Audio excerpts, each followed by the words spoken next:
সাম্প্রতিক সাধারণ জ্ঞান 2024 বিপিএসসি এর চেয়ারম্যান মোবাশ্বের মোনেম 9 অক্টোবর 2024 ঢাকা বিশ্ববিদ্যালয়ের লোক প্রশাসন বিভাগের অধ্যাপক মোবাশ্বের মোনেমকে বাংলাদেশের সরকারি কর্ম কমিশনের বিপিএসসি এর চেয়ারম্যান হিসেবে নিয়োগ দেওয়া হয়।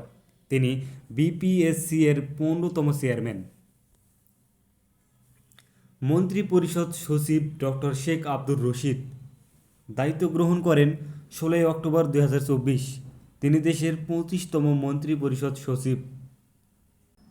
আইন কমিশনের চেয়ারম্যান বিচারপতি জিনাত আরা নিয়োগ পান 2 অক্টোবর 2024। তিনি আইন কমিশনের প্রথম নারী চেয়ারম্যান। তিনি আপিল বিভাগের দ্বিতীয় নারী বিচারপতি ছিলেন। জাতিসংঘের স্থায়ী প্রতিনিধি সালাউদ্দিন নোমান চৌধুরী নিয়োগ পান 20 অক্টোবর 2024।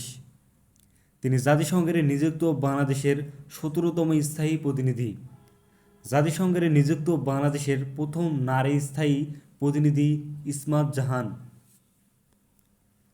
মেক্সিকোর প্রেসিডেন্ট ক্লডিয়া শিনবাউন দায়িত্ব গ্রহণ করেন 1 অক্টোবর 2024। তিনি দেশটির প্রথম নারী প্রেসিডেন্ট। জলবায়ু বিজ্ঞানী থেকে রাজনীতিতে আসা শিনবাউন মেক্সিকো সিটিরও মেয়র ছিলেন।